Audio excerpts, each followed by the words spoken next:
Boa noite, pessoal. Começa então mais um Léo Estopa às 10h30. Hoje falando sobre vários assuntos, mas é lógico, comentando sobre essas novas polêmicas a respeito do Ciro Gomes e essa possibilidade que está sendo denunciada aí na internet do Ciro Gomes eventualmente estar se unindo à direita. Inclusive tem um caso aí de uma entrevista do Ciro, né, uma entrevista para uma revista americana, na qual ele fala que não tem espaço para governo de esquerda no Brasil. Então hoje eu quero discutir esses temas, mas eu quero discutir esses temas com vocês, eu quero a opinião de vocês e quero realmente desenvolver o assunto aqui, porque eu acho, tá gente, que aos poucos o Ciro Gomes tem sim mordido a isca do MBL e tá realmente caindo, né, nas armadilhas do MBL. Mas, de qualquer maneira, a gente está começando a live agora, as pessoas estão chegando.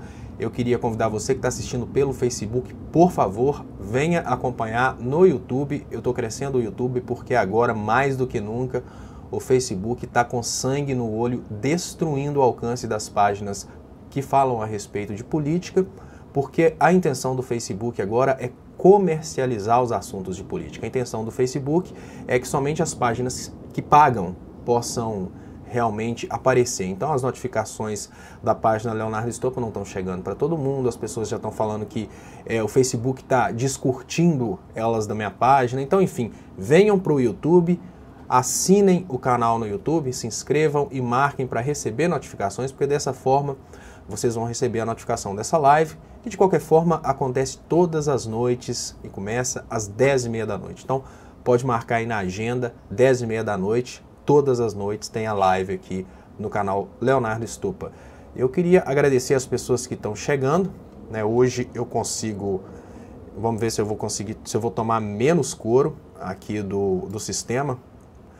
Deixa eu ver aqui essa primeira, agora eu já... Fernanda Calvo Duarte foi a primeira pessoa que chegou aqui, eu agradeço muito, tá, Fernanda?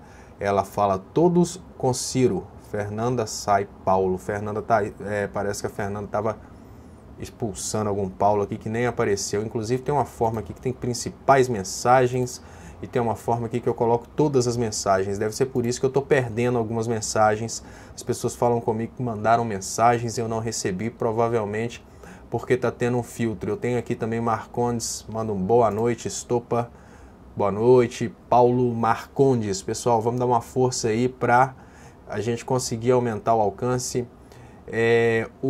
Aqui o Carlos Pereira fala que não existe direita no Brasil, é tudo social-democrata, o único que pode vir a ser direita é o Bolsonaro.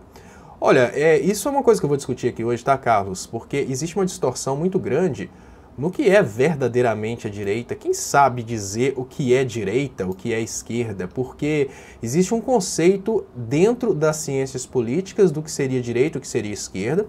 Existe um conceito histórico do que seria direita e o que seria esquerda. Inclusive, no conceito histórico, quando aconteceu lá a Revolução Francesa, tinha aqueles que estavam à direita do rei, aqueles que eram designados como pessoas de sangue azuis, e os trabalhadores que estavam à esquerda. Então, quando você fala, por exemplo, aí que o Bolsonaro seria à direita, você está querendo dizer que o Bolsonaro seria, desculpa gente, um dos poucos então que teria esse privilégio de ser de uma família rica, vindas capitanias hereditárias. Mas, no entanto, eu tenho para mim, tá gente, que os conceitos de direita e esquerda dentro do Brasil, eles estão completamente distorcidos. E a distorção chegou ao ponto que as pessoas estão falando direita e esquerda assim, de uma forma muito difícil, e é nesse assunto que eu quero entrar hoje, porque o Ciro Gomes falou lá nos Estados Unidos que não há espaço para governo de esquerda no Brasil. E de certa forma, quando o Ciro Gomes fala isso sem explicar o que ele está falando, porque o conceito de esquerda dentro dos Estados Unidos é um conceito bem diferente do conceito de esquerda dentro do Brasil, ele realmente está mordendo a isca do MBL e eu vou conversar com vocês a respeito disso hoje. Eu queria agradecer aqui. Cadê os 2% de lulistas que vão votar no Bolsonaro? Eu não sei se vai ter 2% de lulista para votar no Bolsonaro.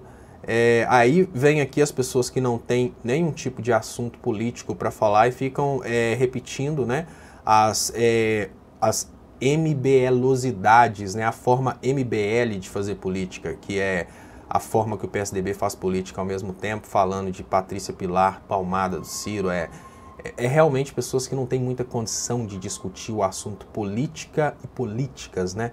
Aí eles precisam entrar dentro da vida pessoal do político. Né? Então, gente, eu queria convidar vocês que estão assistindo aí pelo Facebook para correr aqui pelo YouTube. Eu estou cumprimentando as pessoas que estão chegando aqui. Tem aqui um comentário interessante aqui que chega aqui grandão aqui do Beth Eduardo. Ela fala: não entendo por que ninguém... Olha, quando eu tento pular para um lado ele pula muito, quando eu tento pular de um outro jeito ele pula pouco, então tá difícil. Mas enfim, não entendo por que ninguém conduziu o povo para fazer um levante popular em prol da liberdade do Lula. Pode me responder, Leonardo Estopa? Eu, sinceramente, tá, Beth, eu acho que ninguém está conduzindo o povo para esse levante popular do Lula porque as pessoas são egoístas e elas estão achando que elas têm a chance de ser, de repente, o substituto do Lula. O que me parece, com toda sinceridade, é que essas pessoas que estão lá no poder, elas pensam coisa do tipo: olha, eu não vou correr atrás da liberdade do Lula, não, afinal de contas, se o Lula não for liberto, né, o que vai acontecer? Eu, de repente, posso ser eu. Mas isso com certeza, isso é só opinião, tá? Eu não consigo te falar isso com toda a certeza do mundo, não. Gente, e a Marta Rejane já chega aqui falando: eu não confio no Ciro Gomes, nem ele dormindo. Vai que sonha mais que está acordado. Tem até uma piada, né? Tem até um Barnabé que fala que essa noite eu tive um sonho lindo. Sonhei que estava acordado, acordei para ver e estava dormindo, mas não é isso não. A conversa de hoje vai de encontro exatamente a isso que a Marta Rejane fala, que é a questão de confiar no Ciro. E quando eu falo que o Ciro está caindo nas armadilhas do MBL, eu falo exatamente a respeito disso, tá, gente? Nessa questão aí do Ciro Gomes, ele tomar atitudes que, de certa forma, vão complicando cada vez mais a aproximação do Ciro Gomes a um novo eleitorado. A gente sabe que o Ciro Gomes já tem um eleitorado, a gente não tem dúvidas disso. O Ciro Gomes tem sim aquele grupo de pessoas que o apoiam, mas para o Ciro Gomes vencer ele precisa de mais votos, né? Ele tem não sei quantos por cento que ele tem, mas a gente sabe para vencer falta muito ainda para ele. E o Ciro Gomes ele tem uma opção, né? O Ciro Gomes é um político de centro, ele tem a opção de se deslocar no sentido centro-esquerda ou a opção de se deslocar no sentido centro-direita. Eu estou falando esses nomes técnicos aqui, e eu queria, né, acaba de chegar aqui o primeiro superchat da noite que eu queria agradecer, tá? É o superchat aqui do Cláudio Luiz Alves Gonçalves. Muito obrigado, tá, Cláudio? Superchat ajuda bastante o canal, superchat que, de certa forma, ajuda a gente a crescer o canal. Vou ler aqui, ele fala: Ciro está tentando ser um ateu temente a Deus. E abaixo a Rede Goebbels. É mais ou menos o que eu vou conversar aqui hoje, tá, Cláudio? Ele fala: o Ciro está tentando ser um ateu temente a Deus. A realidade é que a insegurança do Ciro e a vontade do Ciro de ser presidente está fazendo o Ciro cair em armadilhas, que é exatamente a fragilidade do Ciro. Qual que é a arma, né, que o MBL tem contra o Ciro? Que, de certa forma, o MBL trabalha essa teoria de que o Ciro veio, né, de um passado conectado à direita, e porque o Ciro veio de um passado conectado à direita, o Ciro é um político de direita. De certa forma, o MBL vem trabalhando isso há muito tempo, e isso vem funcionando, tá, gente? Porque quando a gente vê pessoas criticarem o Ciro, quando a gente vê, por exemplo, né, vamos pensar aí, quando a gente vê pessoas do próprio PT, né, eleitores do PT. Quando a gente vê um eleitor do PT criticar o Ciro, o que a gente vê normalmente é um eleitor do PT falar que não acredita muito que o Ciro Gomes seja uma pessoa verdadeiramente de esquerda. Isso é recorrente. E o Ciro Gomes começa a se aproximar da direita. E aí, qual que é o grande problema? No momento que o Ciro se aproxima da direita, ele automaticamente se distancia da esquerda, Mas não é só distanciar da esquerda. Por quê? No momento que ele se distancia da esquerda, ele dá um note interessantíssimo para o MBL, que parece que está alinhado com aquele Rocha lá da Riachuelo, mas no fundo, ele vai fazer campanha para o PSDB. O note que ele entrega pro MBL é o seguinte: nós dissemos a todo tempo que o Ciro Gomes vira de lado. E isso é sério. Olha como já começam a falar a respeito do Ciro. E eu trago essa matéria aqui do 247, porque apesar de que muita gente acha que o 247 é um veículo a serviço do PT, como eu trabalho lá, eu te falo com toda sinceridade, que a visão do 247 é uma visão que dentro do Brasil a gente chama de esquerda, mas no resto do mundo é aquela visão de centro-esquerda. O 247 começa a desconfiar na coerência do Ciro, ele fala, já traz isso aqui, Brasil não precisa de um governo de esquerda, diz Ciro Gomes. Por que isso é perigoso, gente? Eu queria agradecer aqui o superchat que acaba de chegar aqui, da Ivone. Eu tô falando... Muito obrigado, tá, Ivone? Eu tô falando devagar, gente, para dar tempo de chegar mais pessoas também. Acaba de chegar o superchat aqui da Ivone. Eu queria agradecer de coração. O superchat dá um respiro pro canal, ajuda o canal a crescer. E por que isso aqui é perigoso, gente? Porque as pessoas imaginam que o ataque contra o Ciro Gomes acontece tão somente porque existe uma ordem dentro do 247 de atacar o Ciro Gomes porque ele é concorrente do PT. E nem é assim. O que existe dentro do 247 é uma visão nacionalista, uma visão de Brasil soberano e não Brasil colônia. Existe uma aversão muito grande, em especial por parte do Léo Atucci, da venda do pré-sal, venda da Embraer, enfim, venda da empresa brasileira, por exemplo, de energia elétrica, né? Essa aversão à rifa do patrimônio nacional é uma aversão diretamente conectada ao DEM. Então, o 247 agora começa a criticar o Ciro Gomes. Não é porque o Ciro Gomes é um opositor ao Lula, né? Porque são concorrentes no pleito eleitoral. É exatamente por causa desse ponto de vista dele, de digamos que se aproximar do partido que está trabalhando pela venda do patrimônio nacional. Olha o perigo, gente, olha. Obviamente, né, o Pimenta é de um partido oposto, o Pimenta vai falar, né, qual que é o comentário dele? Pimenta sobre Ciro Gomes. Brizola deve estar se revirando no túmulo. Esse ponto de vista do Paulo Pimenta é um ponto de vista que precisa ser levado a sério, mesmo vindo de um partido que tecnicamente é um partido que também está lutando pelo pleito eleitoral. Ou seja, é natural de se esperar que os partidos se agridam, mas por que é importante levar isso aqui a sério? Eu explico para vocês.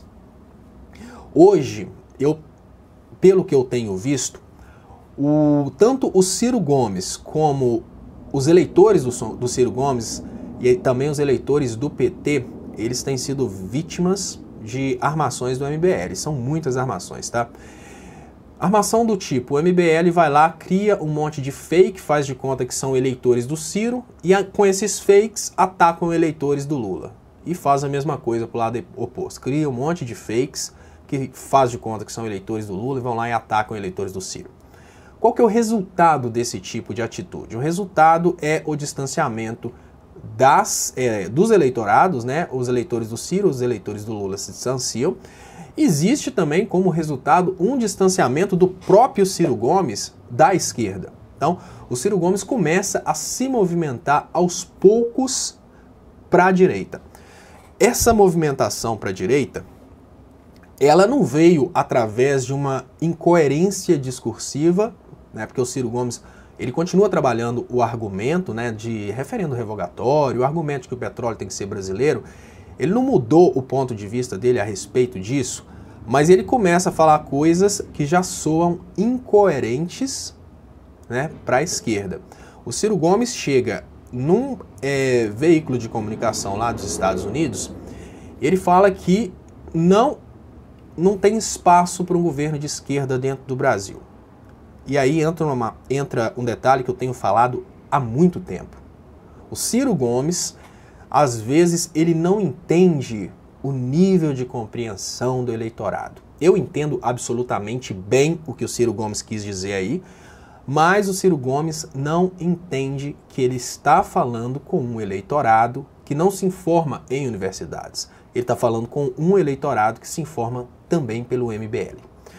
Então eu vou falar sobre esse posicionamento dele, mas enquanto eu falo sobre esse posicionamento dele, eu queria agradecer, porque acabam de chegar 2 superchats consecutivos aqui. Chega esse superchat aqui do J. Silva, queria agradecer, tá, J. Silva, muito obrigado. E o J. Silva fala aqui, eu vou colocar grandão aqui, porque eu não estou conseguindo colocar cortado, ele fala: este financiamento da JBS Ambev a palestras do Moro e a Globo seria uma forma de opressão indireta de classe? O posicionamento que eu tenho, tá, J. Silva, sobre financiamento de palestras é a remuneração, né? Assim, você não pode chegar num juiz, né? Eu vou voltar aqui para as pessoas entenderem que a gente está fazendo uma live, tá? Você não pode chegar num juiz, J. Silva, e falar com o juiz assim: olha, juiz, se você condenar o Lula, eu vou te pagar tantos R$1.000. Você não pode pagar um juiz por uma causa, isso é proibido. Mas, no entanto, você pode gerar benefícios. Eu entendo que no momento em que uma emissora de televisão, umas empresas começam a contratar muitas palestras do Moro, o que eu entendo é que elas estão pagando o Moro pela condenação dos inimigos políticos, tá? Esse é o ponto de vista que eu tenho. Muito obrigado, tá, pelo superchat, J. Silva. Chegou também aqui o superchat aqui do Esdras Santos. Como o derretimento do Bozo, que muitos estão prevendo um segundo turno entre candidatos do PT pela esquerda e Ciro, e pela direita seria até interessante. Ele fala com o derretimento do Bozo. Esse caso do Bolsonaro é até interessante, tá, Esdras? Porque quem levar o Bolsonaro para o segundo turno está eleito por causa da rejeição. Então, por exemplo, se a galinha pintadinha for candidata e leva o Bolsonaro para o segundo turno, ela está eleita. Mas qual que é a missão agora? A missão dos candidatos é não deixar o Bolsonaro cair o suficiente para que cheguem no segundo turno com um candidato grande, né? Tipo, chegar, por exemplo, um Ciro e um Alckmin no segundo turno é uma briga. Um Lula, por exemplo, e um Alckmin no segundo turno é uma briga. Agora, se chega, por exemplo, o Fidelis e o Bolsonaro, o Fidelis ganha. Se chega, por exemplo, aquele pastor Everaldo, eu estou falando das pessoas mais idiotas da política, se chega um pastor Everaldo e um Bolsonaro, o pastor Everaldo ganha, porque a rejeição do Bolsonaro é muito grande. Então, eu só queria arrematar um pouco mais esse comentário que eu fiz a respeito, né, que eu fiz com um amigo aqui, J. Silva. É muito importante que as pessoas percebam, tá, J. Silva, que quando uma empresa contrata uma palestra de um membro do Ministério Público, como o Dallagnol, por exemplo, que tem sido muito importante na condenação dos inimigos políticos, quando uma empresa paga uma palestra do Moro, eles estão arrumando uma forma legal de comprar sentenças.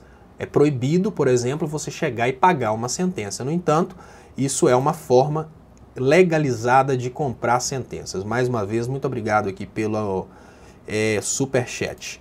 Então eu volto aqui, pessoal, né? Porque nós vamos trazer mais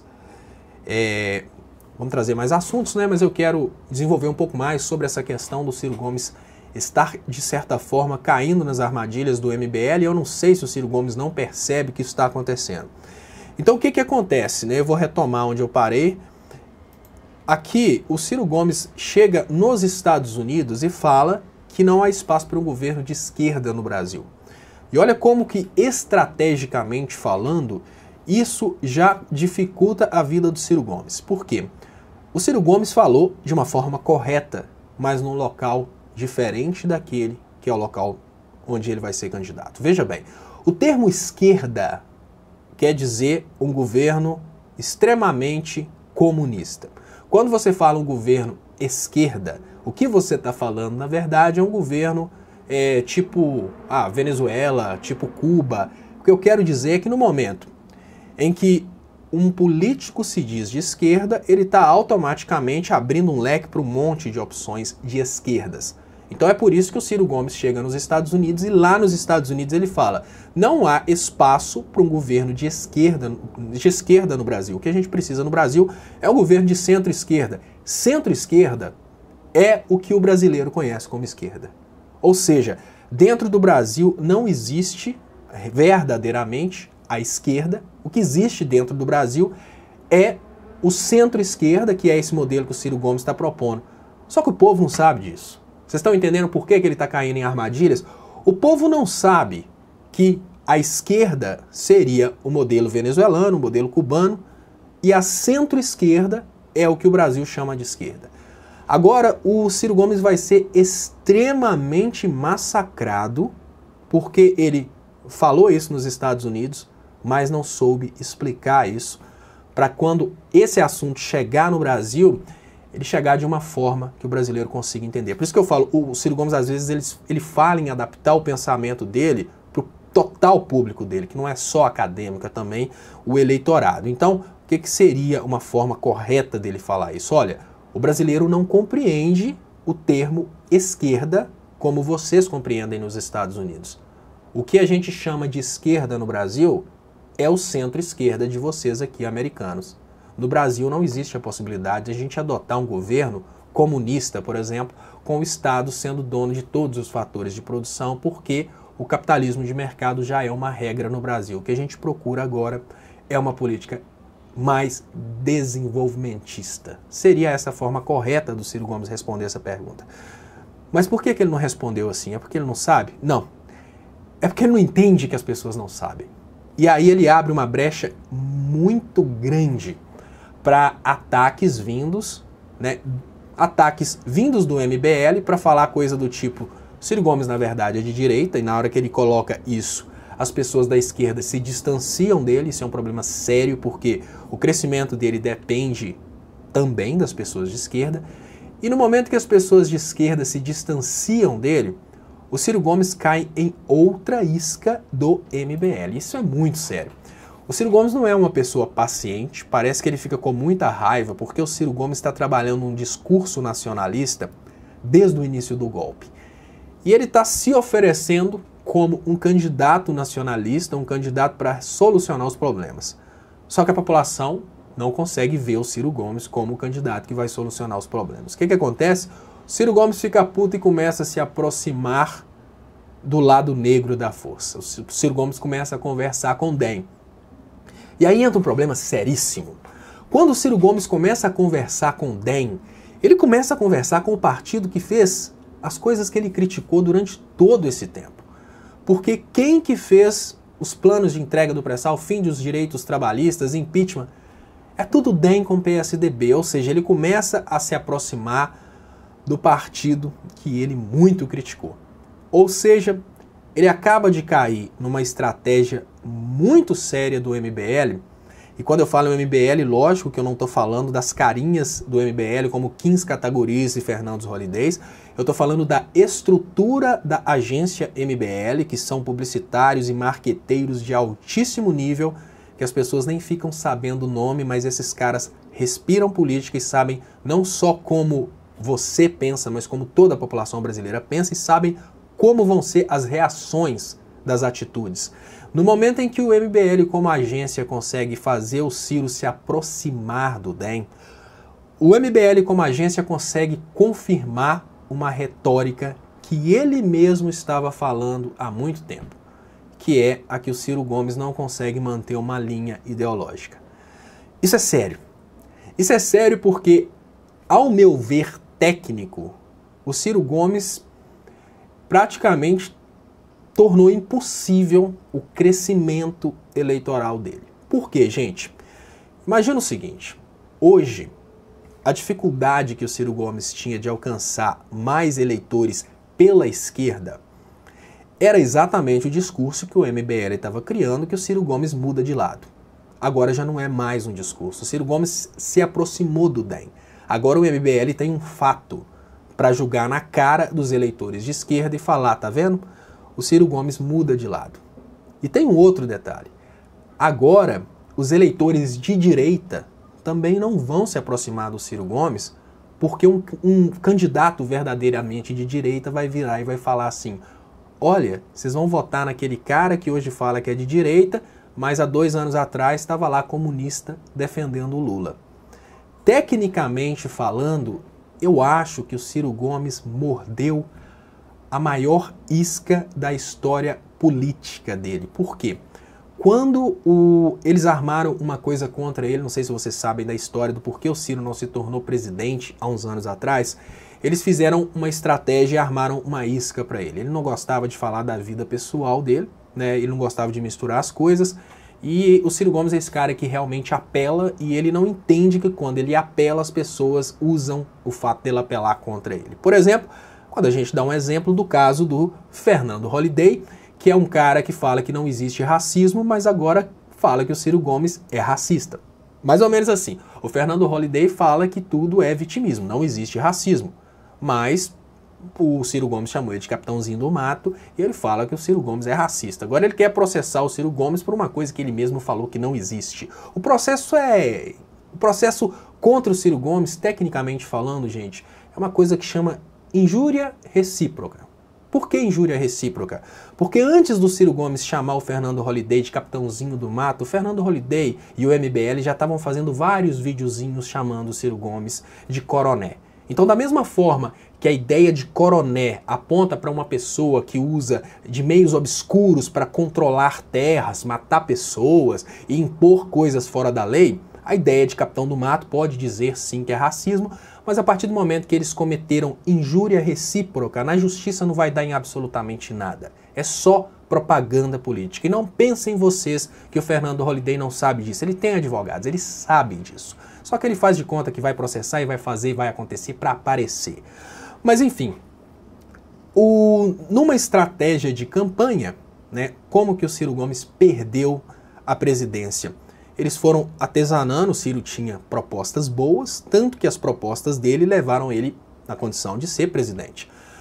Eles foram artesanando o Ciro, até o momento que perguntaram para ele qual que vai ser o papel da Patrícia no seu governo. Aí ele falou, vai ser dormir comigo. E isso foi interpretado pela sociedade como uma coisa extremamente racista. O que eu entendo que ele quis dizer é que ele não ia colocar família no governo, mas, no entanto, a campanha oposta usou de uma forma completamente diferente, fez uma propaganda completamente diferente e destruiu o Ciro Gomes.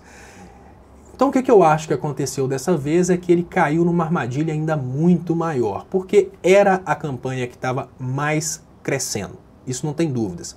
E era uma campanha que estava crescendo muito e estava se aproximando muito do eleitorado do Lula, e com medo dele conseguir o eleitorado do Lula, eu nem acredito que foi a estratégia do Lula que estava atacando o Ciro Gomes, porque existe uma possibilidade de uma união Lula e Ciro no final, na reta final. Eu acho que o eleitorado do Lula caiu na armaçãozinha do MBL, então aqueles ataques provavelmente vieram, eles criaram um ataque recíproco, essa turma sabe muito bem fazer isso, é a mesma coisa de armas químicas na Síria, põe uma turminha para atacar um, outra turminha para atacar outra, e começa a briguinha, e aí você não precisa mexer mais, porque a briga já tem fogo, né? Você já pôs fogo, aí a coisa continua pegando fogo sozinha.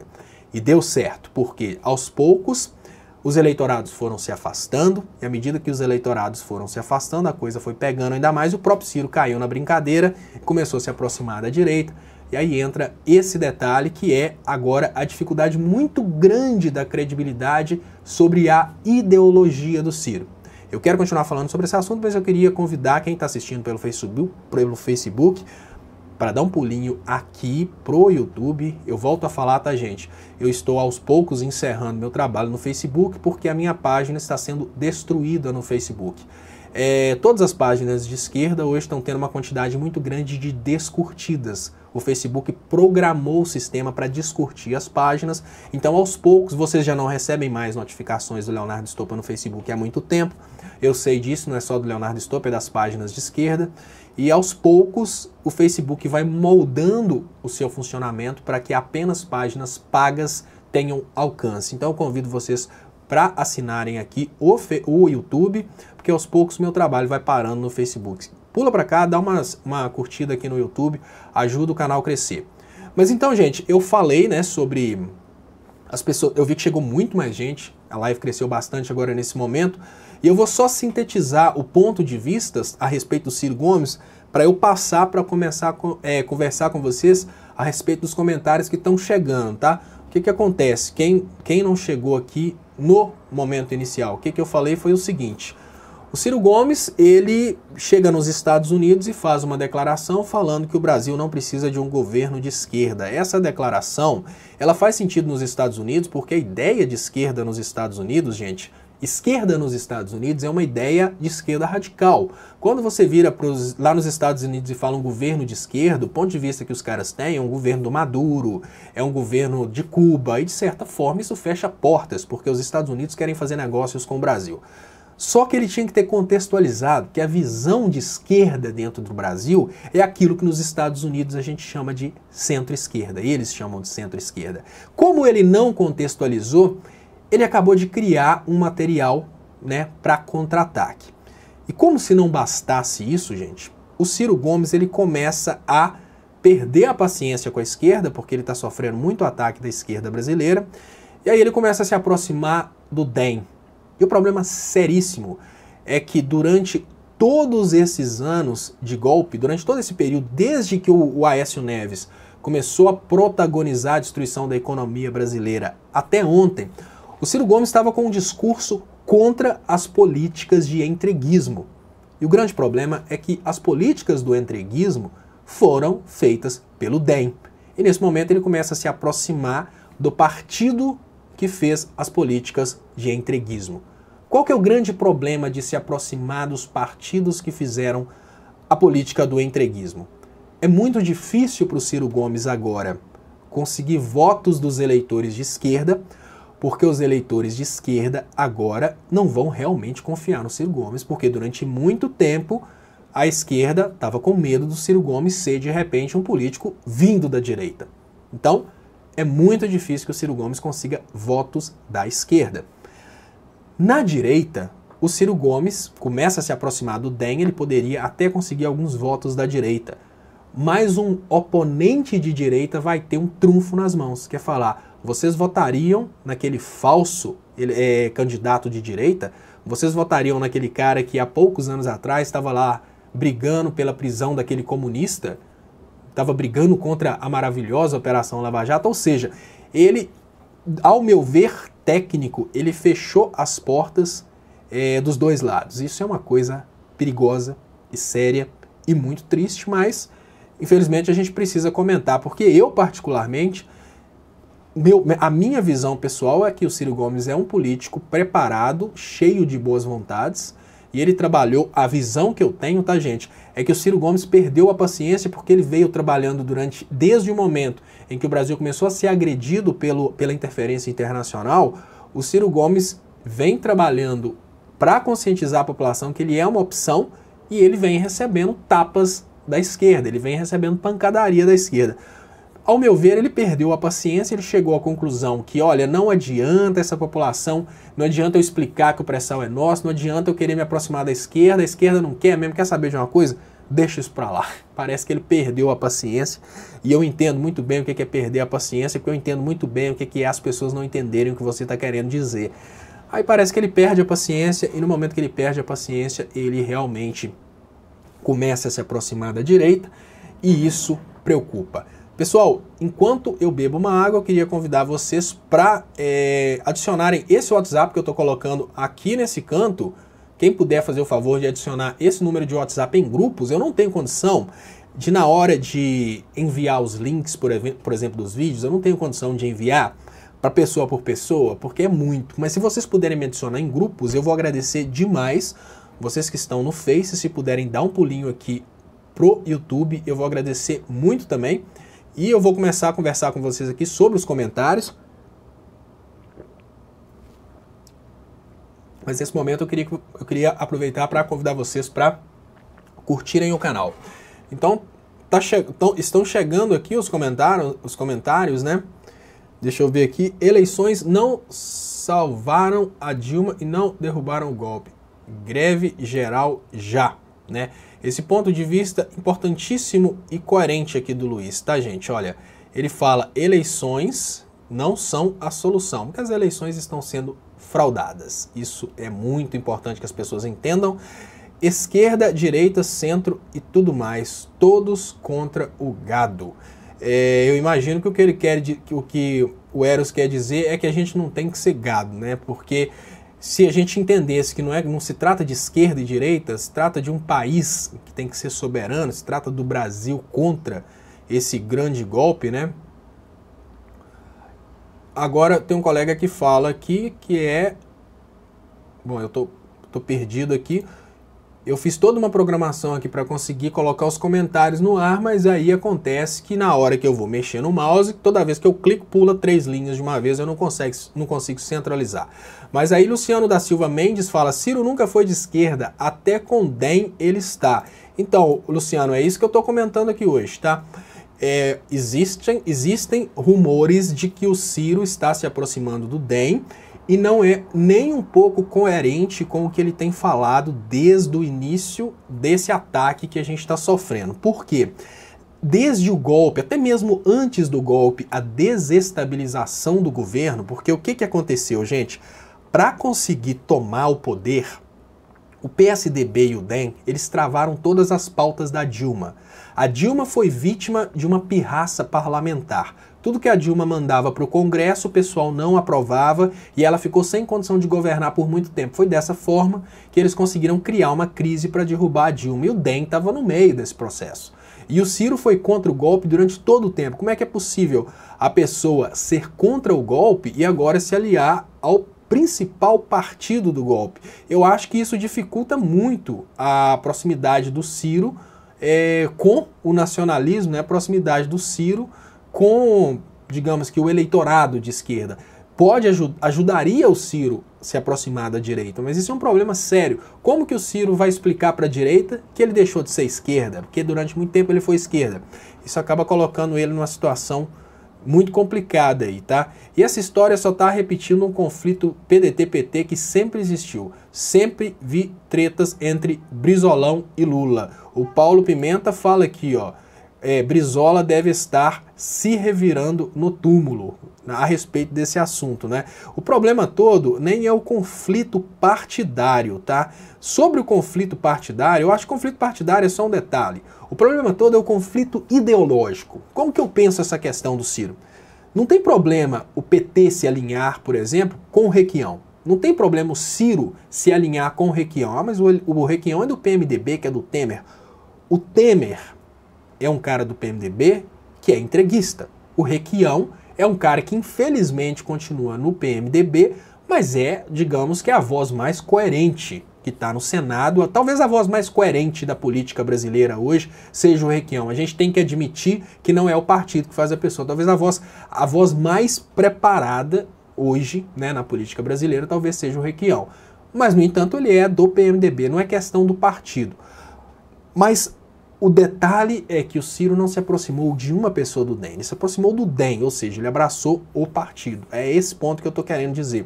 E é esse ponto que acaba dando medo para todo mundo. Então, Luiz 211, eleições não salvarão Dilma, Eros Lanza, deixa eu ver os comentários, os últimos que estão chegando aqui. Renan Calheiros endossou o golpe no Senado e Lula estava abençoado.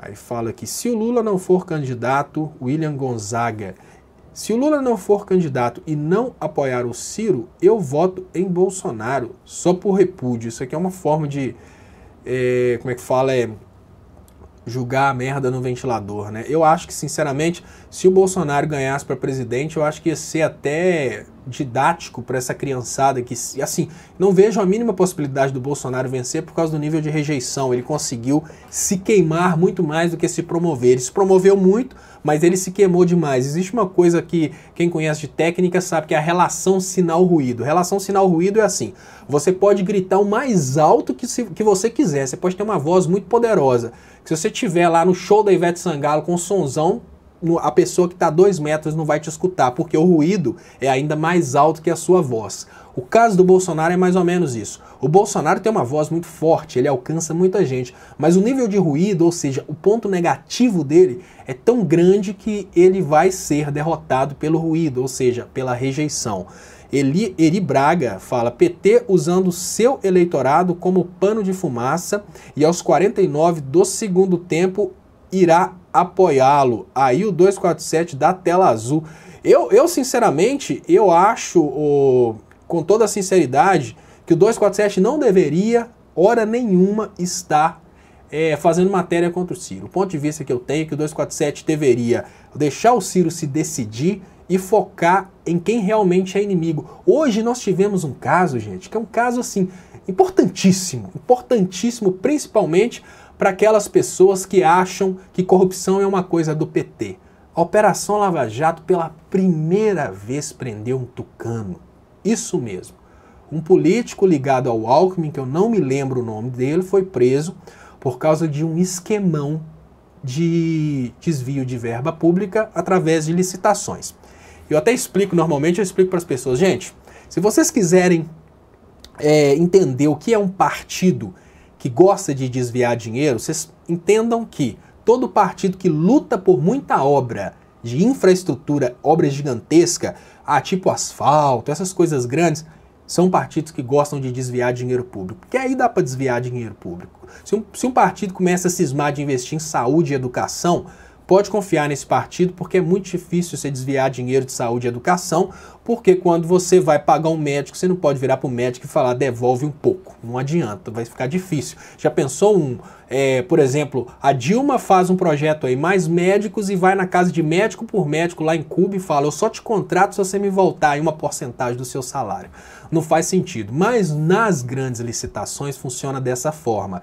O político deixa a determinada empresa vencer a licitação, passa o nosso dinheiro, o dinheiro público para aquela empresa realiza a obra e paga parte para o político. Existe um comentário que precisa ser apurado pela polícia, né, precisa ser investigado, mas eu não acredito que seja investigado. Existe uma conversa de que o Aécio Neves teria recebido 3% do valor da obra da cidade administrativa. E, obviamente, isso é uma coisa que precisa ser apurada, mas existe essa conversa, eu não estou falando que é e nem que não é. Mas, veja bem, descobriram, né, agora que aconteceu um piripaque, a Lava Jato saiu de controle, começou a prender tucano, descobriram que o Geraldo Alckmin, né, a pessoa do Alckmin, teria facilitado licitações. Aí vocês precisam entenderem como é que funciona a facilitação das licitações. As licitações, gente, é assim, porque se o governo vai contratar uma empresa para fazer uma obra pública, porque o governo está administrando o dinheiro nosso, ele tem que abrir uma licitação, que é quem tem o menor preço para aquela obra vai ganhar a licitação. Só que para fazer uma obra do tamanho do Rodoanel, a gente sabe que são pouquíssimas empreiteiras no Brasil que vão ter condições de pegar uma obra dessa. Então, para se qualificar para a licitação tem que ser grande. Como que as empreiteiras fazem? É um pequeno número de empreiteiras, aí elas falam a seguinte coisa, olha, quer saber de uma coisa? No lugar da gente ficar brigando entre a gente, vamos nos unir. A obra tal você ganha, a obra tal você ganha, a obra tal você ganha, a obra tal eu ganho. 4 empreiteiras, por exemplo. Nessa brincadeira, as empreiteiras já decidem, escondidas, qual valor que elas vão dar para a obra, ou seja, está tudo decidido, qual que ganha essa, qual que ganha essa, mas só que no lugar de cobrar, por exemplo, 300 milhões para uma obra, eles cobram 600, porque eles já têm certeza que o concorrente não vai oferecer um valor abaixo. Quem perde com isso? Nós, o contribuinte, perde com isso. Quem ganha com isso? Primeiro, as empreiteiras, que estão vendendo o serviço pelo dobro do preço. Segundo, o político, que sabe disso e recebe parte da diferença por deixar isso acontecer. Aí vai preso hoje o primeiro político ligado ao PSDB, exatamente porque facilitou que essas maracutaias acontecessem nas empreiteiras. E tem gente que acredita que por causa desse evento, talvez a candidatura do Alckmin tenha realmente acabado. Eu acho que o Alckmin não perde votos por isso, porque as pessoas que estão hoje declarando voto no Alckmin, elas não declaram voto nenhuma pessoa que eles consideram honesta. Eles declaram voto em uma pessoa que eles consideram anti-Lula. O que eu vejo em políticos como o Alckmin e o Bolsonaro não são políticos que estão sendo votados porque as pessoas admiram. São políticos que estão sendo votados porque eles sabem, assim, eles propõem como sendo o anti-Lula. A Globo ficou um tempão fazendo uma campanha contra o Lula e hoje a gente tem no Brasil duas campanhas, basicamente. Uma campanha é a campanha do Lula, que a gente sabe qual a proposta, e a outra campanha é simplesmente não deixar o Lula ganhar. Isso é a realidade da política brasileira hoje. Duas campanhas que existem. Uma campanha é o Lula, que todo mundo conhece o governo, ele propõe aquilo, e a outra campanha é não deixar o Lula vencer. Mas por quê? Vai ser o que você vai fazer se você vencer? Não, não importa. A minha finalidade é simplesmente não deixar o Lula vencer. Uma das pessoas que tem essa finalidade seria o Alckmin. Aí, agora lendo mais comentários que estão chegando aqui, Luiz 211, o Ciro não só apoiou o Lula, agora vergonha de oportunista. Lucas Rodrigues, eu não entendo os caras que gostam do Ciro. Lula tem 32%, tem maior partido de esquerda do Brasil, vai apoiar o Ciro, é no mínimo ingenuidade. Eu entendo, Lucas, é o seguinte, eu vou te explicar o que acontece, tá? Isso é muito importante porque tem muita gente, eu falo inclusive do Miguel do Rosário, do blog O Cafezinho, ele lutou até o último momento pela liberdade do Lula, lutou até o último momento pela campanha do Lula, Lula foi preso e o Miguel desistiu e começou a trabalhar pela campanha do Ciro e ele foi muito atacado por isso. Eu até entendo o posicionamento das pessoas que hoje estão mudando do Lula para o Ciro. Vamos pensar o seguinte, gente. A gente vive uma realidade em que os ministros do STF mudaram a Constituição no que tange a presunção de inocência só para manter o Lula preso. Só para vocês terem uma ideia, essa mudança que esses caras fizeram tem um ano. Quando eles começaram a perseguir o Lula, eles já mudaram a Constituição porque eles sabiam que não existia a possibilidade de condenar o Lula em última instância. Vamos pensar outro ponto. Os julgamentos no TRF4, normalmente eles demoram anos. O do Lula demorou 6 meses, ou seja, o cara foi condenado às pressas para não ser candidato. Aí vamos pensar, gente. A gente vive uma realidade em que o povo está inerte, o povo está em casa, não está fazendo levante popular, não está fazendo absolutamente nada. Além do povo estar inerte, a gente tem um judiciário que não apenas fez um julgamento de patife, fez um julgamento covarde e condenou o Lula sem provas, ou seja, eles condenaram o Lula para o Lula não ser candidato, eles mantiveram a condenação para o Lula não ser candidato, eles mudaram a Constituição para permitir a prisão em segunda instância só para prender o Lula e mesmo assim se acredita que são esses ministros que vão deixar o Lula ser candidato. É isso que eu chamo a atenção.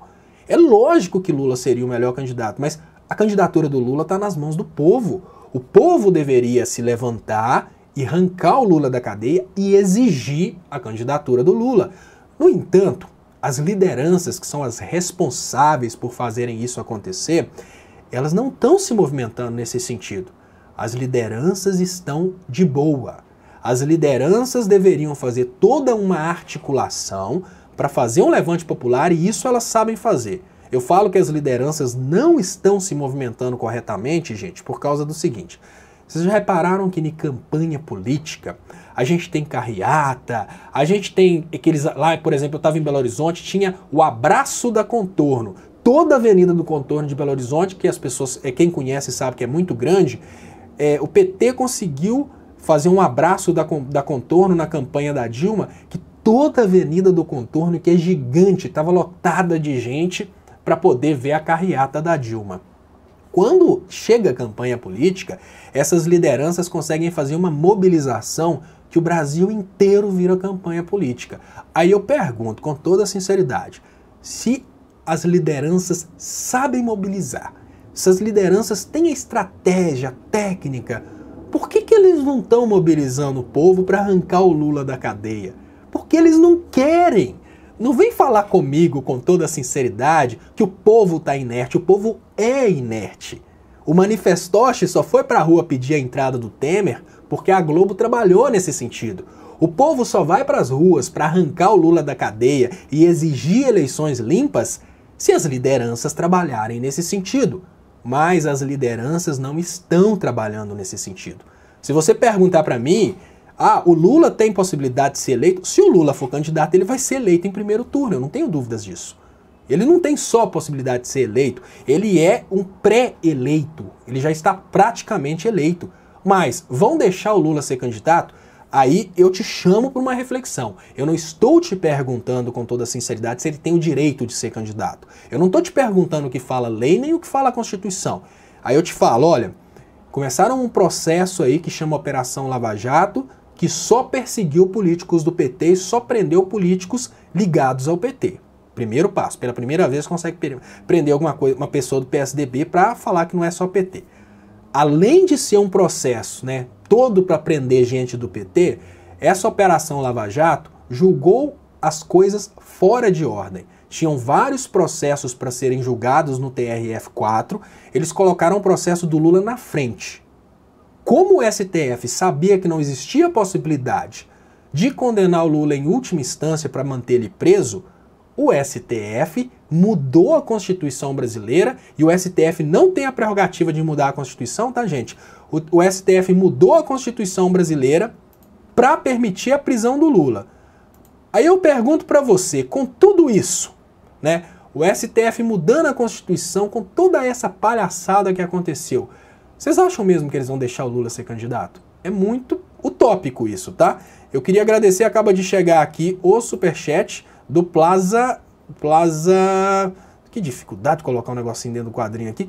Plaza 198026. Eu não sei o que significa isso não. Isso é um super código.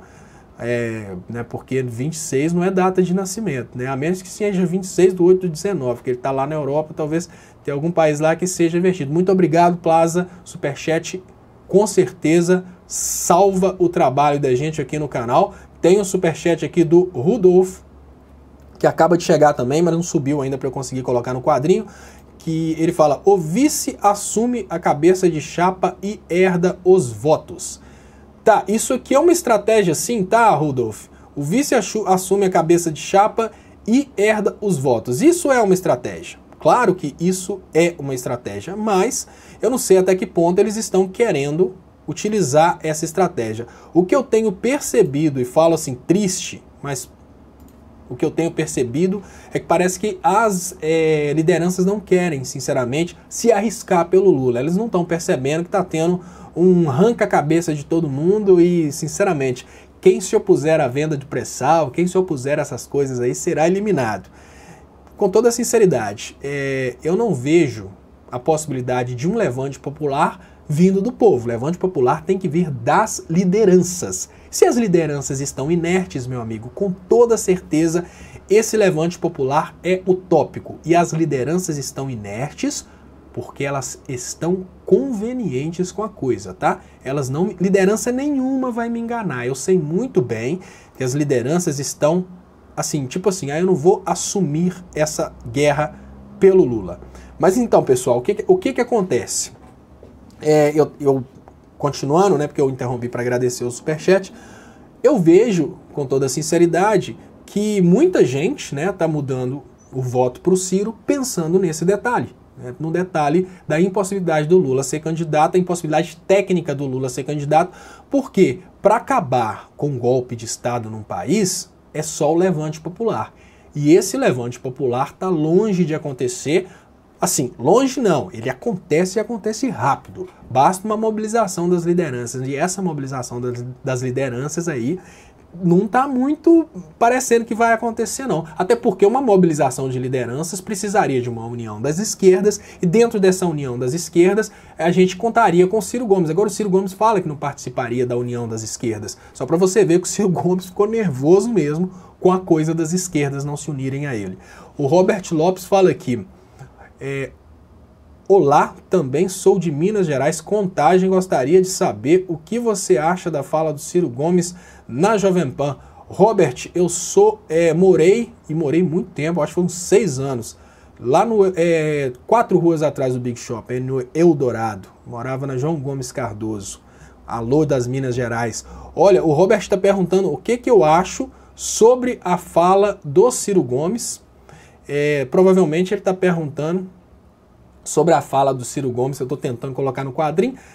Gente, assim, parece que Monfegor, ele me persegue, porque olha, eu tento colocar no quadrinho, eu pulo aqui, corto em cima, aí dou mais um toque, corto embaixo. Isso porque o mouse ele está programado para dar vários toquinhos, e agora eu não vou conseguir mudar durante o programa, mas eu já sei que eu estou com problema, eu mudo para amanhã. Mas enfim, eu não consigo colocar aqui no ar, mas eu vou falar. Eu acho que o Ciro Gomes, o que ele quis dizer, tá, Robert, é que esse posicionamento do Fernando Holliday é um posicionamento covarde. Por quê? O Fernando ele usa uma retórica até bonita para falar que nós negros não somos vermes para precisarmos do Estado. O que ele está fazendo, na verdade, é assumir um posicionamento a favor, né, daquelas pessoas que são contra a igualdade dos negros. Mas o negro não está procurando o Estado porque o negro é um verme e não consegue as coisas sozinho. O negro está procurando o Estado porque o Estado trabalhou no sentido de evitar que o negro tivesse as mesmas oportunidades. O negro não está procurando regalias, ele está procurando reparação. Vamos imaginar o seguinte, para começar que o negro não pediu para vir para o Brasil. Eu tenho certeza que se um navio negreiro chegasse na África hoje e gritasse coisa do tipo alguém quer ir para o Brasil para ser escravo, ninguém ia entrar dentro de um navio negreiro para ser escravo no Brasil. Só para começar. Para continuar a conversa, a gente vive em uma sociedade em que, para vocês terem uma ideia, quando a escravidão acabou no Brasil, para pirraçar os negros, os fazendeiros, no lugar de contratarem negros, eles pensaram, eu não contrato negro porque eu acho um absurdo pagar um negro. O que eles começaram a fazer? Começaram a trazer gente da Europa. Foi aí que aconteceram as imigrações. Só para vocês terem uma ideia do que é a vida do negro no Brasil. No momento em que eles poderiam deixar de ser escravos para serem empregados, eles foram viver em favelas porque os fazendeiros decidiram que emprego para você eu não dou. Ou é escravo ou rapa fora. Começaram a trazer pessoas da Europa. Então os negros começaram, olha, enquanto os brancos estavam vindo da Europa e ganhando terras para cultivar, os negros começaram a se aglomerar em pequenos espaços de invasão. Veja bem, os caras foram tirados da terra deles para morar no Brasil como escravo. Quando eles foram libertos, eles tiveram que viver de invasão.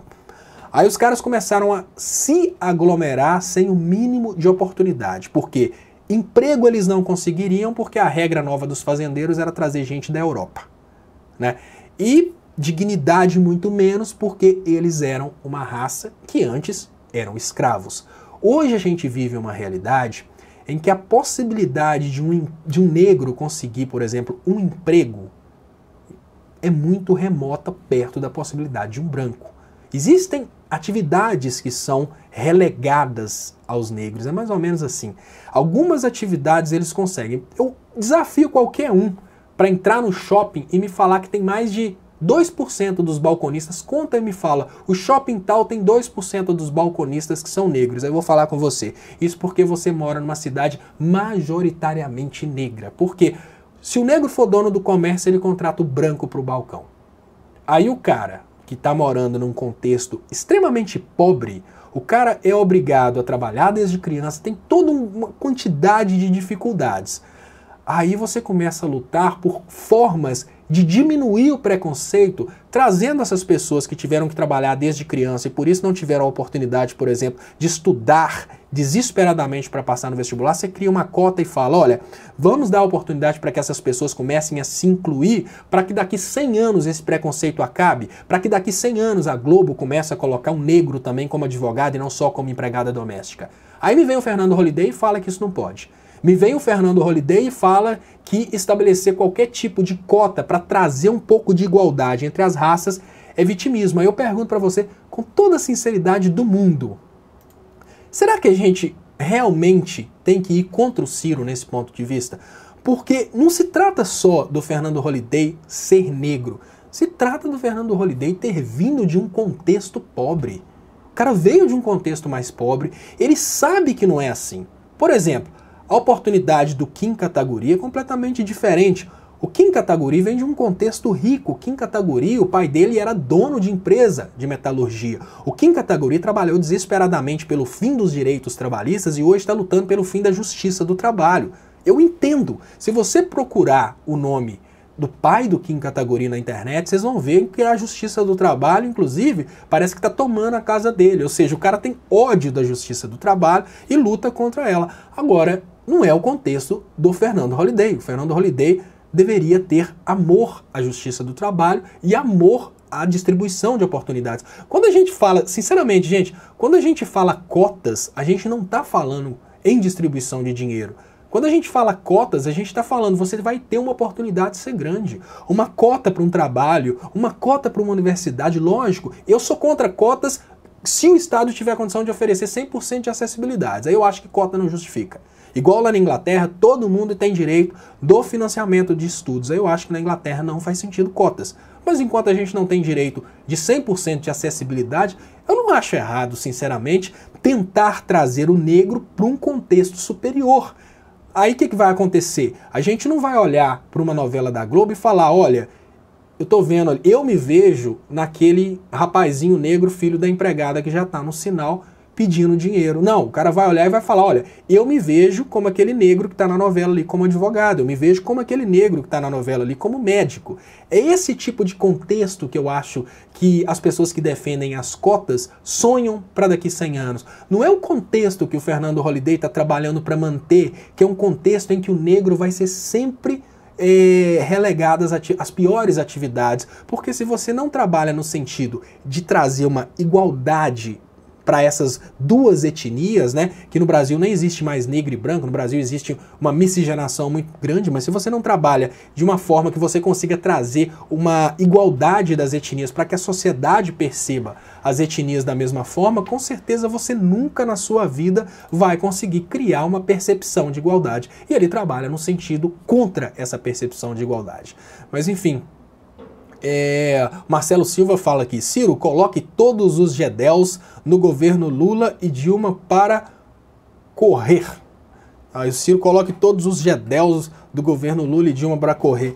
O Gedel, ele digamos que um ícone da luta contra a corrupção, porque tem um vídeo do Gedel falando, ninguém aguenta mais tanta corrupção no Brasil, e esse vídeo aí foi gravado alguns meses antes daqueles 53 milhões de reais. O Edson Colarouche, acho que temos que fazer um pacto aqui.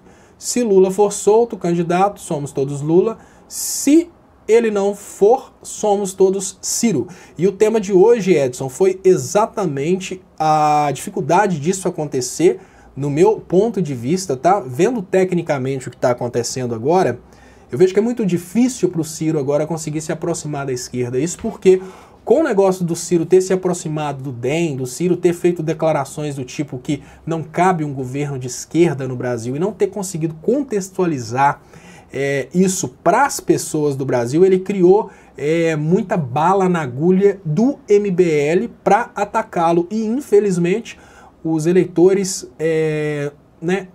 da esquerda, eles estão sendo muito manipulados pelo MBL. O Felipe Amorim fala, Léo, o que você acha do Mangabeira apoiar o Ciro? Eu não sei, com toda sinceridade. O Ciro, Luiz 211, Ciro tem o apoio das pesquisas do governo. E o Gedel Lucas Rodrigues fala Gedel Gordinho. Gabriel Soares, mas Ciro Gomes está cagando. Gabriel, eu não queria falar isso não, tá? Eu não queria falar isso não, mas o Ciro Gomes deu uma cagada, viu? O Ciro Gomes deu uma decepcionada no povo agora, porque, olha, uma coisa que eu acho aqui, tá? Com toda sinceridade, o Ciro, de certa forma, pisou na bola até com o eleitorado, porque você pensa bem, o Ciro fez toda uma base de apoiadores que estão apoiando o Ciro exatamente por causa do discurso nacionalista do Ciro. O Ciro fez uma base de apoiadores que está aí lutando pelo Ciro, pelo referendo revogatório, lutando pelo Ciro pela volta dos direitos trabalhistas, lutando pelo Ciro pelo Brasil soberano. Aí o Ciro se aproxima do DEM, que é o que fez todo de ruim acontecer. O Ciro deu uma cagada muito. Não, Ciro, faça não, fala que é mentira. Eu acho que hoje está todo mundo vivendo, todo mundo que gosta do Ciro está vivendo aquele pesadelo, tá doido para acordar com a gravação do Ciro falando, gente, é tudo mentira, não tem nada disso não. Com aquele jeitão lá dentro do cearense dele falando que é tudo mentira, que não tem nada disso. Mas dá tempo ainda, viu, Ciro? Corrige isso correndo aí, porque esse negócio não é bonito, essa coisa aí de ficar no lado DEM da força. Marcelo Silva, o problema é que o PT acha que pode tudo. Não é que o PT acha que pode tudo, não, Marcelo, é que campanha eleitoral é isso mesmo, campanha política é isso. Olha, por mais que exista uma congruência ideológica, existe, todo mundo quer ser presidente, né? Aí o cara, pra você ter uma ideia, a loura do banheiro, ela quer ser governadora, porque ela não tem audácia de falar que quer ser presidente. Todo mundo quer ser presidente. E é lógico, o Ciro quer ser presidente, assim como o Lula quer ser presidente. O Lula fez um texto sobre o jogo do Brasil com a Suíça, ele falou, olha, o detalhe de um jogo de Copa do Mundo é que os dois times querem ganhar. O detalhe de uma corrida presidencial é que os dois candidatos querem vencer, os partidos querem vencer. Então, não é que o PT acha que pode tudo. Assim como existe o ponto de vista de que o PT deveria abrir mão, por exemplo, da candidatura, né, do Lula para apoiar o Ciro, existe o ponto de vista que o Ciro deveria abrir mão da candidatura dele para apoiar o Lula. Tecnicamente falando, né, os dois têm complicadores. O complicador do Ciro é o número pequeno de porcentagem de intenção de votos. O complicador do Lula é a questão do uso das instituições para impedir a candidatura do Lula. Então não tá bom para nenhum dos dois lados, a coisa tá ruim. E infelizmente o que acontece é uma aberração muito grande. Cresce a Marina Silva. Isso é, para mim, a das maiores das aberrações. Esses dois fenômenos bizarros que aconteceram hoje, que é um fenômeno de, por exemplo, fenômeno bizarro e até um fenômeno bizarro esclarecedor, que é acontecer aí essa prisão desse camarada ligado ao Alckmin, mais essa questão dessa declaração do Ciro aí e dessa aproximação do Ciro com o DEM, faz crescer a Marina Silva. Essa é a humilde opinião do Leonardo Estopa a respeito do evento. Esquerda valente, esses bolsominions estão desesperados porque até Ciro tá passando dele. Existe uma estagnação do bolsobobo, e essa estagnação, ela está conectada ao número de bobos no Brasil, tá, gente?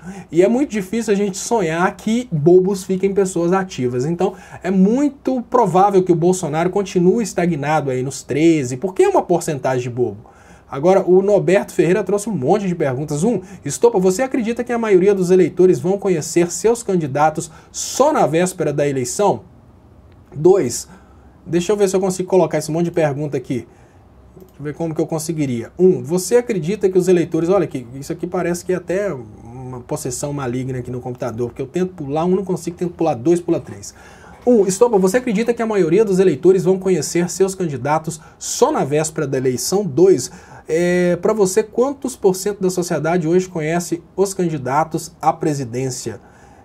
Olha só, o ponto de vista que eu tenho é que sim, que os candidatos, o ponto de vista que eu tenho é que talvez 3% do eleitorado conheça os candidatos, né, conheça as propostas dos candidatos. O povo brasileiro, infelizmente, ele vota só na pessoa, ele não pensa na proposta. E é por isso que o Lula está muito na frente, porque existe um histórico de sucesso do governo Lula, tá? Enquanto eu vou falando nesse assunto, eu convido as pessoas que ainda estão no Face para darem um pulo aqui para curtirem o canal aqui no YouTube, e vou colocar o WhatsApp para vocês me adicionarem em grupos, tá, gente? Olha, existe, tá, Norberto, uma possibilidade aí dos eleitores realmente mudarem de lado de última hora, porque de última hora aparecem fake news. Para vocês terem uma ideia, a Glaze, ela foi processada e foi absolvida nesse momento. Sabe por que surgiu esse processo? Esse processo surgiu no segundo turno da campanha da Dilma, ou seja, o Judiciário, a Polícia Federal, eles criaram esse fake news para beneficiar o Aécio Neves, né, um fake news contra um político do PT, porque a Glaze fazia parte do governo Dilma.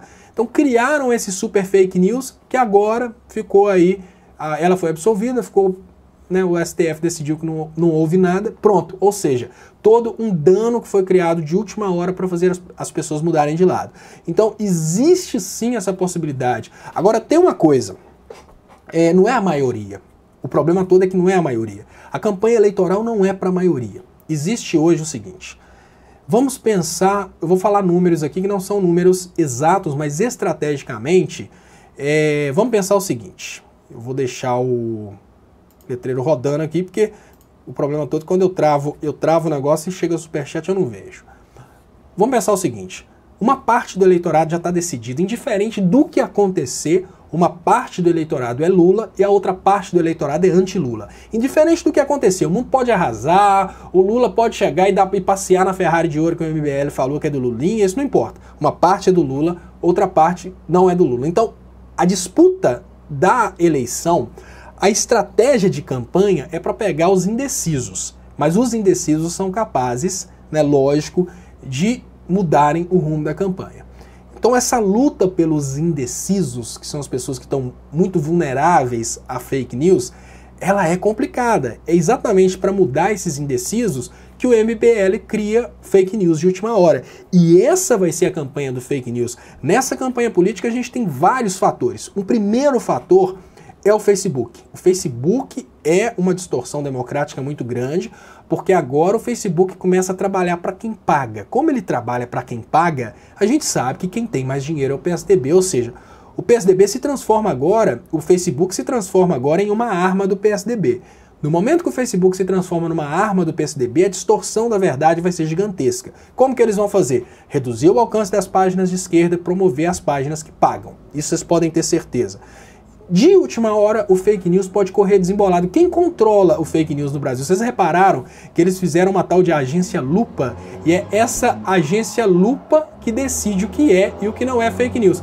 Agora o que me deixa preocupado é o seguinte, a agência lupa é de um grupo que é ligado à direita. A agência lupa é do dono do Itaú Unibanco, de um dos donos do Itaú Unibanco. Vocês entenderam?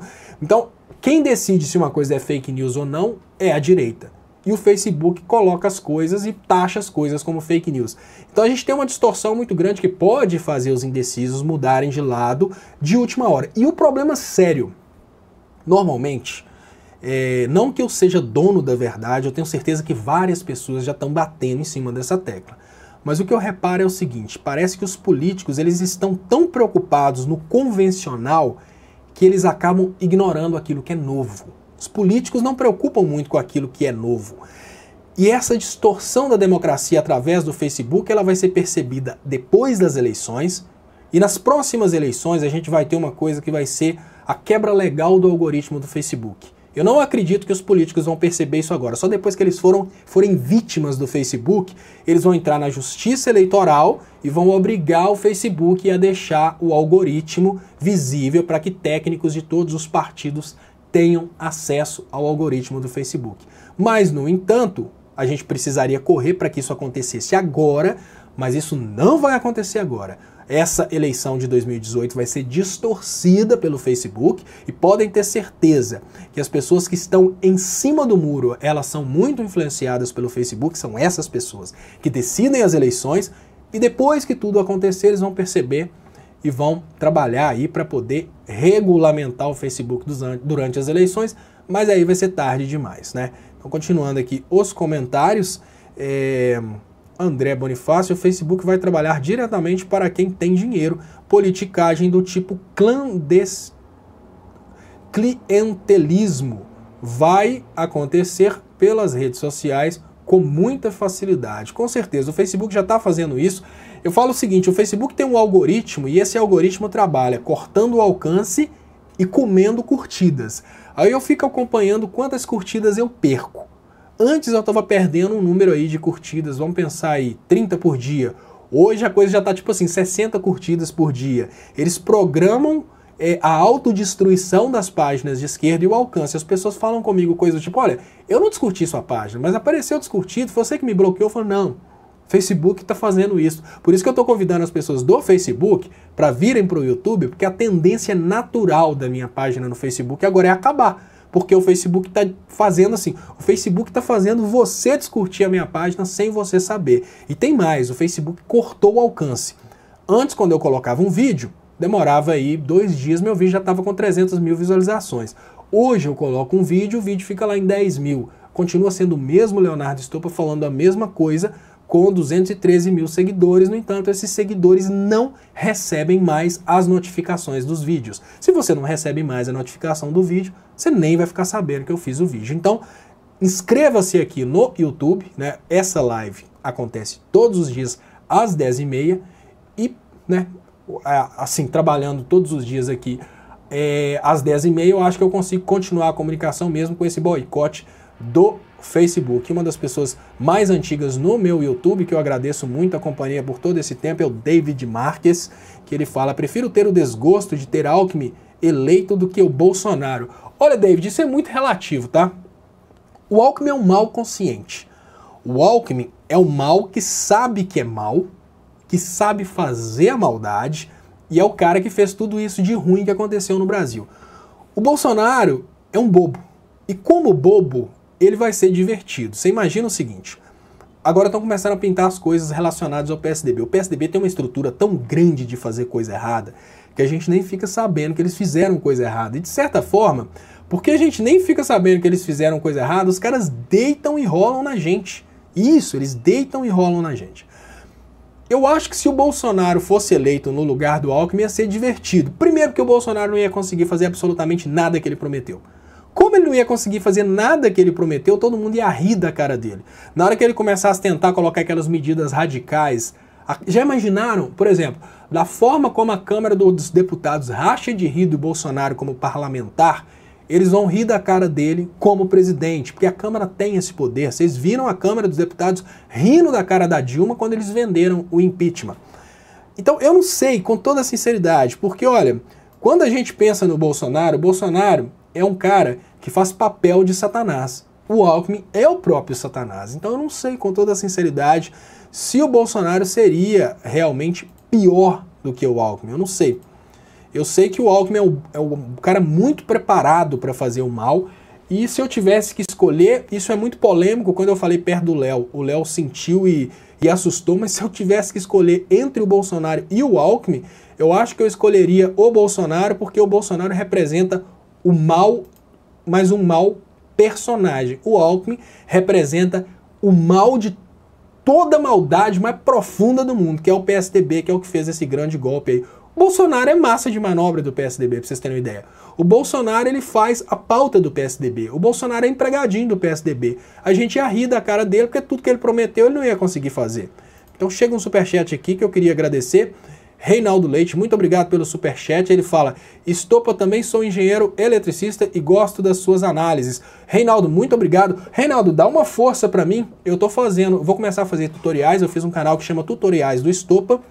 E esse canal, ele tá aí anunciado, ele não tem ainda o link direto /tutoriais do Estopa, porque ele é iniciante, mas ele tá anunciado no meu canais aí do YouTube. Vocês que gostam de temas relacionados às coisas que eu estudei, economia, engenharia, essas coisas, assinem o Tutoriais do Estopa. Eu vou fazer bastante tutoriais e de repente você indica em grupos de pessoas que estão começando a estudar. Eu fiz pós, por exemplo, em sistemas elétricos de potência. Eu vou ver se eu começo a gravar tutoriais a respeito, né, de como calcula a distribuição de energia, essas coisas.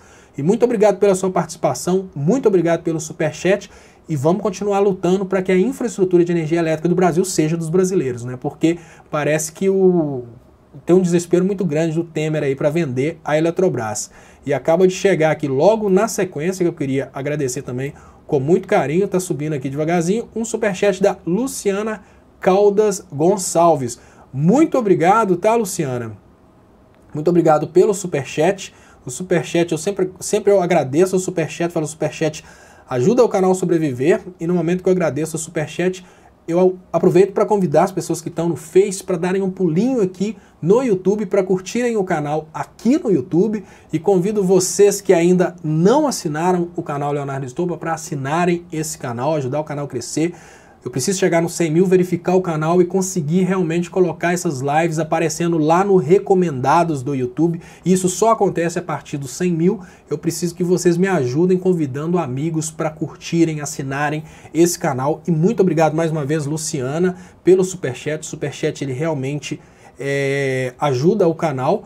O Reinaldo, colega engenheiro, Reinaldo Leite, muito obrigado, Reinaldo, pela sua força, dando esse superchat, e também muito obrigado por dar esse apoio aqui de colega, né, como engenheiro aqui. Então, pessoal, o que eu falo, né? A gente vai caminhando para os 10 minutos finais, a live não está acabando ainda, eu estou caminhando para os 10 minutos finais, né? Eu queria fazer ver se tem mais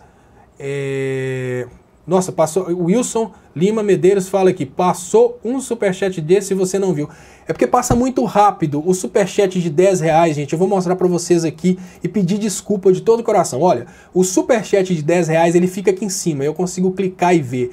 Quando o superchat não é de R$10, que é o caso, por exemplo, da Luciana Caldas aqui, se eu vejo na hora, porque eu tô falando com vocês, às vezes eu tô falando pra câmera, se eu vejo na hora o superchat que não é de R$10, ele tá aqui, mas ele não gruda aqui em cima, então eu não consigo falar, não é que eu desprezei o superchat, assim, até mesmo os comentários, às vezes passam comentários importantes e eu não consigo ver, porque às vezes eu tô desenvolvendo um raciocínio, e se eu fico prestando atenção só nos comentários eu me perco.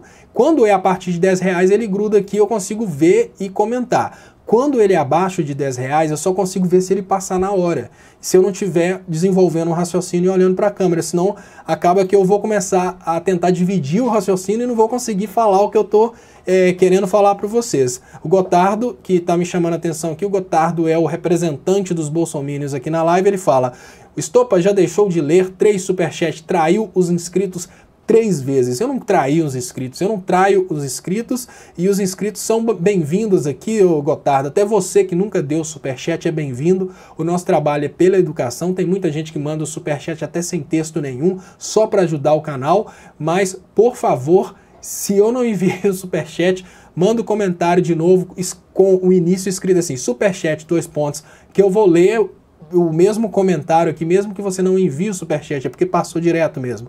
Desculpa, pessoal, mas enfim. Comentários aqui, ó.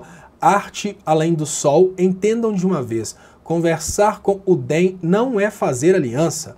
Um presidente tem que dialogar com todos, mas não apaga todo o trabalho feito. Ele explicou que seu governo é de centro-esquerda. Esse comentário aqui é muito importante e pertinente e talvez seja um comentário muito esclarecedor para esse momento, tá? Olha só, que fala o colega aqui. Entendam de uma vez, conversar com o DEM não é fazer aliança. É porque o que acontece, Arte Além do Sol? O que eu estou tentando dizer aqui não é nem que ele conversou com o DEM. Olha, eu não consigo colocar um negócio bonitinho no quadrinho, meu Deus, parece que o computador fica fazendo hora com a minha cara, dá até nervoso.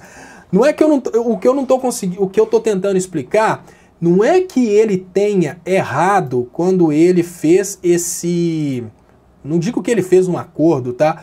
O que eu tô tentando falar, Arte Além do Sol, é que ele tá gerando muita brecha pro MBL. No momento em que ele procura e conversa, por exemplo, com o partido que fez todo o golpe acontecer, o que acontece é que ele gera bala na agulha para os 15 categorias do MBL falarem que ele é um direita disfarçado. E o que está acontecendo na política hoje? O que está acontecendo é que a gente tem toda uma distorção que está funcionando da seguinte maneira. O MBL, agora eu consegui cortar bonitinho aqui, agora foi. O MBL ele trabalha da seguinte maneira, ele cria uma ilusão na cabeça do eleitor do PT que o Ciro é de direita. E ele cria uma ilusão na cabeça do eleitor do Ciro que o petista está atacando o Ciro. Ele criou essa briga. Eles fizeram fakes do Ciro para atacar o Lula, fakes do Lula para atacar o Ciro. Quando eles fizeram isso, eles conseguiram começar um grande quebra-pau entre o eleitorado do Ciro e o eleitorado do Lula, exatamente para distanciar esse eleitorado. Um dos argumentos que eles usaram, e usaram muito, é essa possibilidade do Ciro ser um direita disfarçado. Quando o Ciro dialoga com o DEM, o que acontece é que o Ciro acaba gerando brechas para que eles continuem falando esse tipo de coisa. Mas então, enfim, eu com toda a sinceridade do mundo, eu não consigo acreditar até que exista coerência entre o diálogo do Ciro com o DEM. Eu não sei o que ele foi conversar com o DEM, eu não sei se é aliança, mas as páginas agora vão divulgar como é uma possível aliança. No momento que as páginas começam a divulgar como sendo uma possível aliança, por exemplo, olha, o Brasil 247, que é muito importante para a esquerda, ele divulga: Brasil não precisa de um governo de esquerda, que é uma palavra do Ciro lá nos Estados Unidos, e foi uma palavra descontextualizada, porque nos Estados Unidos esquerda significa comunismo. O que ele fala é que o Brasil precisa de centro-esquerda. No Brasil, o que a esquerda chama de esquerda é o que o Ciro chama de centro-esquerda. Ou seja, não existe nenhuma incoerência no que o Ciro está falando, mas existe uma brecha para o MBL trabalhar, né? E isso saiu nessa revista aqui, ó, e saiu desse jeito, ó. Brasil não pode ter um governo O Brasil não pode suportar, né, um governo de esquerda. Agora chega um superchat que eu consigo ver e eu consigo agradecer agora, porque agora está bem visível aqui. Deixa eu ver como é que eu faço. Muito obrigado, superchat aqui da Fabiana Caldeiras. Muito obrigado, tá, Fabiana? O superchat de vocês ajuda o site sobreviver, o superchat de vocês que faz a gente ter condição de comprar equipamentos, é através do superchat que a gente consegue crescer a nossa tecnologia. Agora eu vou comprar um mouse que não tenha esse soluçozinho aqui para que eu consiga fazer o comentário ficar parado dentro do quadrinho. É o meu próximo investimento. Eu prometo investir nessa tecnologia aí. Mas agora pelo menos eu consigo ir mexendo aqui e acertando as coisas manualmente. Mas então, o que é o detalhe, tá? Eu volto aqui pro que eu estava falando aqui do Arte Além do Sol. Não se trata de dizer que o Ciro está falando que vai fazer uma aliança com o DEM. O negócio é que o Ciro está caindo em muita armadilha do MBL. Ele está gerando muita, digamos que, assim, está gerando muita coisa para o MBL falar dele. Isso é perigoso. No momento em que o Ciro abre um diálogo com o DEM, que é o partido que criou esse golpe, o Ciro, de certa forma, cria material para que os partidos falem dele. Agora, você vê, o Paulo Pimenta, que de certa forma, a gente tem que pensar por dois lados, né? O Paulo Pimenta é do PT, o Ciro é do PDT, os partidos estão concorrendo, a gente tem que admitir isso. Mas o Paulo Pimenta já fala, Brizola deve estar se revirando no túmulo, porque a aproximação do Ciro com o DEM é uma aproximação que não tem nada a ver, o PDT não tem absolutamente nada a ver com a ideologia do DEM. Se a gente tem um partido extremamente liberal no Brasil, é o DEM. É mais liberal, teoricamente falando, que o próprio PSDB. O DEM é responsável pelo golpe, o DEM é responsável pelo fim dos direitos trabalhistas, o DEM é responsável pela entrega do pré-sal, o DEM é responsável por toda essa luta aí pela privatização de tudo que a gente tem. Como que o Ciro pode se aproximar de um partido desse e não ser atacado? Ou seja, critica-se aqui o fato dele estar dando brechas para o ataque do MBL e, de certa forma, ele acaba confirmando aquela teoria do MBL de que ele poderia ser um direita disfarçado. Isso aí é dar bala, né, gerar bala na agulha pro inimigo. Mais comentários aqui. Paulinho Tavares fala, Léo, o negócio está tão esculhambado e monitorado que quando a gente entra em algumas páginas do Face e até mesmo no YouTube, eu recebo uma ligação no meu celular de São Paulo ou outros estados. A coisa tá, assim, é muito importante, tá, Paulinho, que a gente levar em conta o fato de que toda instituição tem a sua finalidade financeira. O Face tem sua finalidade financeira. Eu tenho para mim que o Face foi criado para destruir democracias. A história do Facebook assim que ele foi criado, ele foi utilizado para um evento que chama Primavera Árabe, que é um golpe que aconteceu, semelhante ao do Brasil, um golpe impulsionado por redes no Facebook, que aconteceu em países árabes.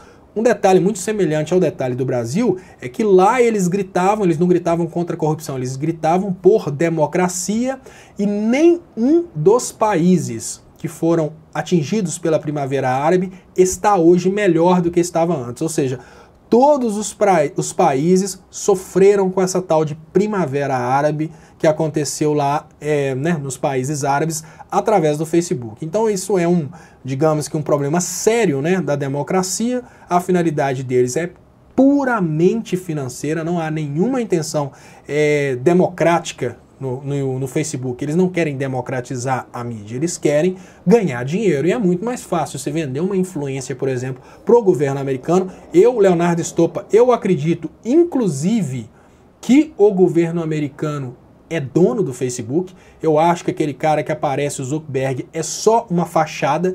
Eu acredito que o Facebook foi criado para influenciar pessoas ao redor do mundo e eles criaram inclusive um filme para falar a rede social. O Orkut era muito maior que o Facebook quando o Facebook fez aquele filme A Rede Social. Eu pergunto, por que eles promoveram tanto o Facebook, até com filme? Porque tinha uma intenção política por detrás do Facebook. Esse é o ponto de vista do Leonardo Estopa. Foi criado desde o início para ser uma estrutura de manipulação. Agora, o colega fala aqui, que eu estou tentando aqui conseguir colocar no lugar, e agora eu tenho certeza que pula para um lado, pula para o outro, não é? Já perdi. Pula para um lado, pula para o outro. eu não consigo colocar no lugar, mas ele estava falando o negócio do desemprego que eu não consegui ler, mas eu vi que era importante, mas eu prometo para vocês que eu vou consertar esses pulos do mouse aqui para o próximo programa, para eu ter condição de colocar dentro dos quadrinhos aqui direitinho as coisas. E hoje eu fiz uma inovação muito inovativa que eu tenho condição de colocar para encerrar, além do obrigado a todos, eu tenho condição de colocar também uma imagem aí de vocês batendo um papo para que fique registrado também no vídeo o quebra-pau que acontece após o programa. Então, a gente chegando aqui na reta final, eu gostaria muito de agradecer quem está comigo até aqui. Eu gostaria de convidar vocês para curtirem os meus outros 2 canais que estão anunciados aí onde você está assistindo. Eu tenho mais 2 canais na aba Canais, que é o Tutoriais do Estopa, que é onde eu estou colocando tutoriais mais teóricos a respeito daquilo que eu falo, a teoria por detrás disso que eu falo. Eu tenho também o canal que é o canal do Estopa, onde eu vou fazer um trabalho mais pessoal, um trabalho mais voltado ao Leonardo Estopa. E quem não curtiu, não assinou ainda o meu canal principal, quem está aí no Face, dá um pulinho aqui para o YouTube, participa dos comentários e assine o canal Leonardo Estopa. Quem puder me dar uma força, gente, convidem amigos para curtirem o meu canal, convidem amigos para assinarem e participarem dessa live.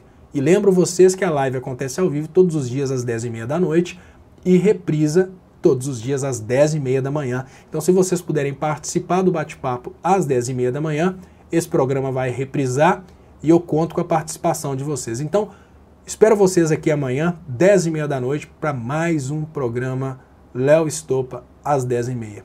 Muito obrigado e até mais.